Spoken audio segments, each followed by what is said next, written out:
Ya, cerita rakyat dari daerah saya, Sumatera Utara, adalah asal mula dari terbentuknya Danau Toba. Nah, Danau Toba itu sendiri terbentuk, kata orang-orang, ada seorang petani muda bernama Toba yang hendak pergi mencari ikan. Lalu ketika dia sedang memancing beberapa saat, dia mendapatkan sebuah ikan mas yang berukuran besar yang tidak seperti pada umumnya. Kemudian karena dia rasa ikan tersebut sudah cukup untuk makannya, dia bawa pulang ikan tersebut. Sampai di rumah, hendak dia bersihkan, ikan tersebut berubah menjadi jelmaan manusia, wanita, putri yang cantik. Lalu kemudian putri tersebut menjelaskan kepada Toba. Dia bilang kalau dia itu putri yang terkena kutukan. Kemudian sang putri berkata kepada Toba, dia siap dinikahi oleh Toba, asalkan dengan satu syarat, yaitu jangan ceritakan kepada siapapun asal usul dari mana dia. Ya, maksudnya asal usul dia seorang ikan. Ya, begitu. Kemudian menikahlah orang itu dan mempunyai seorang putra yaitu Samosir. Nah, sifat si Samosir ini lumayan bandal, nakal.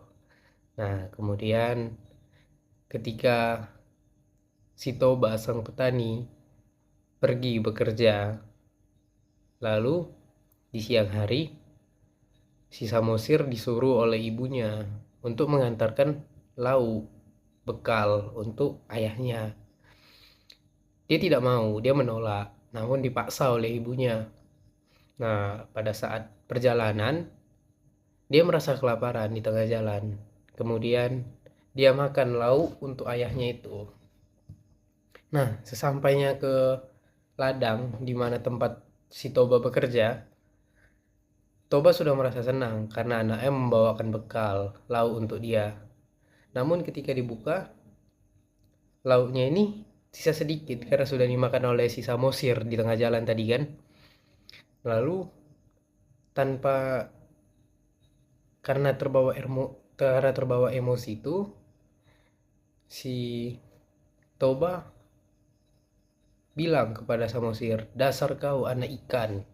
Nah, dengan itu dia telah melanggar syarat sumpahnya kepada sang putri. Kemudian anak itu kembali pulang ke rumahnya lalu menemui ibunya. Lalu dia bertanya kepada ibunya, "Ibu, apakah aku anak ikan? Apa maksud dari ayah berkata aku anak ikan?" Lalu dengan memegang erat tangan Samosir, sang ibu mendatangi si Toba. Lalu ibu atau putri yang tadi memarahi kepada Toba bahwasanya dia sudah melanggar sumpahnya. Lalu dari seketika saja mereka sudah menghilang, putri dengan Samosir tersebut. Lalu dari bekas pijakan kakinya tadi itu keluar air sedikit demi sedikit yang lalu terbentuklah Danau Toba itu.